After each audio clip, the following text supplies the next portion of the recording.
افغانستان میں طالبان کی ممکنہ برتری کے پاکستان پر اثرات کیا مرتب ہو سکتے ہیں؟ ایاز امیر صاحب، پاکستان کو افغانستان میں جاری لڑائی کے منفی اثرات سے اور ان نتائج سے کیسے بچنا ہے اور ہم کس حد تک اثر انداز ہو سکتے ہیں؟ دیکھیے، پاکستان کو سب سے بڑا اگر خطرات پاکستان کو ہیں تو سب سے بڑا خطرہ پاکستان کو ہندوستان سے نہیں ہے. سب سے بڑا خطرہ پاکستان کو اپنی اندرونی صورتحال سے ہے، اور اس میں سر فہرست اگر کوئی پرابلم ہے تو وہ میں اب تھوڑے احتیاط سے بات کر رہا ہوں، وہ انتہا پسندی ہے، نظریاتی انتہا پسندی. میں مذہب کا نام استعمال نہیں کر رہا. اس کی وجہ سے پاکستان کو 1971 کے ثانیے کے بعد سب سے بڑا جو چیلنج درپیش ہوا وہ اس انتہا پسندی سے تھا، جس کی پاداش میں ہمارے جو فاٹا کے علاقے ہیں وہ عملاً ریاست کے کنٹرول سے چلے گئے تھے، اور وہاں پہ حکم اور راج اور کنٹرول کسی اور عناصر کا ہو گیا تھا، جنہوں نے ریاست پاکستان کے خلاف اعلان جنگ کر دیا تھا. بڑی مشکل سے اس خطرے کو ہم نے ٹالا. اس سے پاکستان فوج نے نبرد آزما، اس خطرے سے پاکستان فوج ہوئی، اس کو ہم نے کم کر دیا، اس کی شدت کو ہم نے کم کر دیا. افغانستان کے بارڈر اس پار وہ لوگ چلے گئے. وہ جو خطرہ ہے ختم نہیں ہوا. یہ جو جولائی کا مہینہ ہے، پچھلا مہینہ، اس میں فاٹا کے علاقے میں، خاص کر کے وزیرستان کے علاقے میں ہمارے سیکیورٹی فورسز پہ تقریباً 14-15 حملے ہوئے ہیں، جس میں جانی نقصان بھی ہوا ہے. خطرہ یہ ہے کہ یہاں پورے پاکستان میں ہماری خاص طور پہ افغانستان کے جو سو کالڈ نام نہاد جہاد کی انوالومنٹ سے وہ ایک نظریاتی مائنڈ سیٹ بن گیا. مدرسوں سے لے کے اور جگہوں تک، اور جگہوں سے لے کے لال مسجدوں تک وہ ایک مائنڈ سیٹ بنا، اور ایسے لوگ بنے اور ایسے عناصر بنے. طالبان کی برتری جو ہے اب وہ دیوار پہ لکھی ہوئی ہے. یہ وقت کی بات ہے. آج وہ کل قندوز فال ہوا تھا، اس سے پہلے وہ شبرغان اور وہ نیچے نمروز صوبے میں ہوا تھا. وہ ایسا بات نہیں، اب ان کی برتری ہو گئی ہے اور وہ وہاں پہ کنٹرول کر لیں گے. اور میں تھنک ٹینک سے درخواست کروں گا کہ یہ سیاسی حل کا پلیز یہ ذکر آپ چھوڑ دیں. طالبان کی برتری تک افغانستان میں کوئی سیاسی حل نہیں ہے، اور دعا اور یہ سب بکواس کی چیزیں ہیں. وہ جب طالبان کابل وغیرہ پہ کنٹرول کر لیں گے، ہمارے لیے خطرات پیدا ہو جائیں گے، ہمارے لیے آسانیاں نہیں ہوں گی. اور خطرات یہ ہے کہ وہ جو عناصر ہیں جو شدت پسندی کی طرف مائل ہیں، جن کو ٹریننگ مل چکی ہے، جو کہ یہاں کی جنگوں میں بیٹل ہارڈنڈ ہو چکے ہیں، کئی جو ہیں افغانستان کی جنگوں میں بیٹل ہارڈنڈ ہو چکے ہیں، ان کے حوصلے بلند ہو جائیں گے. وہ پھر خلافتوں کی بات نہ کریں، اماراتوں کی بات نہ کریں. وہ ہمارے لیے خطرہ ہوگا. اور میرا خیال ہے کہ جو ہمارے ادارے ہیں ان کو ابھی سے ادراک ہے کہ یہ ہمارے لیے سچویشن کوئی اچھی نہیں ہے. ہم جو کچھ ہوا افغانستان میں، کئی چیزیں ہمارے کنٹرول میں نہیں تھیں. ہم نے ظاہر شاہ کو پاکستان نے نہیں ہٹایا تھا، داؤد خان کو پاکستان نے، سردار داؤد کو پاکستان نے نہیں ہٹایا تھا، وہ افغانستان نے خود کرنا تھا. سوویت یونین آیا وہاں پہ تو ہم نے نہیں بلایا تھا. 9/11 ہوا، وہ پاکستان نے نہیں کرایا. تو یہ سچویشن، لیکن ان کے اثرات پاکستان پہ بہت بھیانک پڑ چکے ہیں. خطرہ یہ ہے کہ آئندہ نہ پڑے.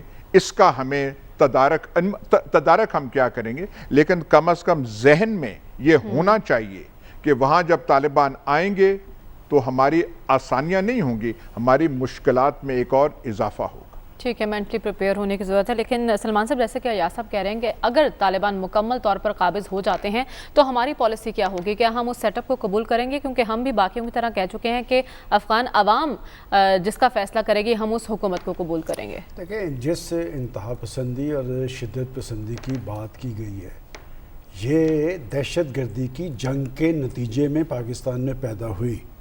اور یہ بات پاکستان کے پرائم منسٹر بڑے وثوق سے اور بڑے مؤثر انداز میں کہہ چکے ہیں کہ جی ہمیں اپنا کاندھا فراہم نہیں کرنا چاہیے تھا، اور لگائی ہوئی آگ ان کی تھی، بھگتنی ہمیں پڑی، یہ بات درست ہے، لیکن اس پہ بہت حد تک قابو پا لیا گیا ہے۔ نیشنل الیکشن پروگرام ایک مسلسل عمل ہے اور اس پہ عمل درآمد ہو رہا ہے۔ اب بات یہ کہ طالبان کی برتری کے اثرات کیا ہوں گے؟ میرے خیال میں دو چیزیں اس میں امپورٹنٹ ہیں کہ وہ تو آگے سے آگے بڑھ رہے ہیں۔ کل ہم دو کی بات کر رہے تھے، آج قندوز اور سریپل بھی، اور سریپل میں تو وہاں کی فورسز نے رد عمل بھی شو نہیں کیا، اور وہ جو کہتے ہیں جی لمحے پہ جاؤ لمحے پہ جاؤ لمحے پہ جاؤ، تو وہ تو دوڑ گئے۔ بات یہ کہ دو چیزیں اس میں امپورٹنٹ ہے کہ جب ان کی برتری ہو گئی اور جیسے کہا کہ وہ نوشتہ دیوار ہے، تو پاکستان پہ پریشر آئے گا انٹرنیشنلی کہ آپ ان کو قابو کریں، آپ انہیں کسی حل کی طرف آمادہ کریں اور وہاں کی فورسز کو ان کے ساتھ ملانے کی کوشش کریں۔ لیکن ایک خوش آئند بات بھی ہے، یہ جو آج جو کچھ ہو رہا ہے، روز ہو رہا ہے، پچھلے 15-20 روز جس کی مثال دی گئی ہے، یہ وہاں پر این ڈی ایس اور را کا ایک نیکسس ہے اور جو مسلسل یہ کام کر رہا ہے۔ دیکھیں انڈیا خطرہ تھا اور ہے، اور وہ ہمیشہ پاکستان کو، جب سے پاکستان نیوکلیر پاور بنا ہے، وہ ڈائریکٹ ہم پہ وار کرنے کی جرت نہیں رکھتا۔ وہ جتنی پلاننگ کی ہے اس نے دہشت گردی کی، وہ وایا افغانستان کی ہے۔ افغانستان کی سرزمین کو وہ استعمال کرتا رہا ہے اور استعمال کر رہا ہے، اور وہ نیکسس بھی سب کو پتہ ہے۔ یہ آج بھی انہوں نے وہاں سے فائرنگ کی ہے۔ دیکھیں طالبان نے بھی کچھ ایشورنس کروائی ہیں، رشیا کو کروائی ہیں، چین کو کروائی ہیں کہ ہم نہ افغانستان کے اندر دہشت گردی ہونے دیں گے اور نہ ہم سایہ ممالک کے اندر ہونے دیں گے، اور دنیا آنکھیں کھول کے ان کی ایکٹیویٹیز کو دیکھ رہی ہے۔ دیکھیں ہم نے 90s میں کیوں اس کو تسلیم کیا تھا بے نظیر بھٹو صاحبہ نے؟ اس لیے کہ انہوں نے وہاں پر امن قائم کر کے دکھایا تھا۔ پاکستان کی پالیسی اس لیے درست ہے کہ پاکستان پہلے روز سے یہی بات کہہ رہا ہے کہ جی افغانستان کے اندر امن جو ہے پاکستان کے استحکام کے ساتھ مشروط ہے، اور اس پہ کوئی دو راہ نہیں، اس میں کوئی تفریق نہیں، نہ حکومتوں کی تفریق ہے نہ جماعتوں کی تفریق ہے۔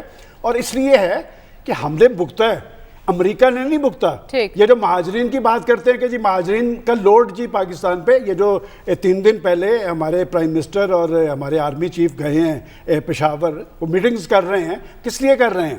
دیکھیں یہ سارے خطرات اور خدشات ہمیں ہیں۔ یہ مہاجرین کا 30 لاکھ تو ہم نے برداشت کیے اور کتنے سالوں سے ہم نے برداشت کیا، یہ لوڈ ہے، ذرا یہ امریکہ یہاں سے لے کے جائے نا مہاجرین، یہ ہندوستان اپنا وہاں پر بسائے نا، تو وہ خطرات اور خدشات سب کو پتہ ہے۔ اب بات یہ کہ طالبان وہاں کی سب سے بڑی حقیقت ہے، اور میں ہمیشہ سمجھتا ہوں حکمرانی اس کی ہوتی ہے جس کے پاس زمین ہوتی ہے۔ وہ 3.5 لاکھ کی وہ فورس جس کے پاس بڑا جدید اسلحہ موجود تھا، وہ کیوں لیٹتی چلی جا رہی ہے؟ اس لیے کہ انہوں نے 20 سال سٹرگل کی ہے، اور انہوں نے سٹرگل، یہ کوئی نئی سٹرگل نہیں ہے، ان کی ہسٹری یہ ہے کہ برطانیہ آیا تھا رسوا ہو کے گیا ہے، اس کے بعد رشیا آیا تھا، کیسے دب دبا کے جانا پڑا ہے، اور امریکہ تو 48 ممالک کے ساتھ آیا تھا۔ اور امریکہ کی ڈیموکریسی کیا ہے کہ جی بمباری کرو، اس کے بعد وہاں پر جنگ لڑو، پھر اپنی کٹ پتلیاں وہاں پر مسلط کرو۔ آج اس کی کٹ پتلی وہاں پر مسلط ہے۔ کون سی ڈیموکریسی تھی جی امریکہ کی؟ اشرف غنی انتظامیہ کو کیا وہاں کے لوگوں کی تائید حاصل تھی؟ تائید اسے حاصل ہے، وہ تو چلتے جا رہے ہیں نا آگے کی طرف، تو لوگوں کی تائید ہے تو وہ وہاں پر موجود ہیں۔ پاکستان کی پالیسی ایکسیلنٹ ہے کہ ہم نے کسی کے ساتھ فریق نہیں بننا، پاکستان نے بھگتا ہے، امریکہ نے نہیں بھگتا، اور پاکستان کے ساتھ ہماری سرحد ملتی ہے، کوئی ایسی غیر ذمہ دارانہ بات نہیں کرنی چاہیے جس کے نتیجے میں اس کے سارے اثرات پاکستان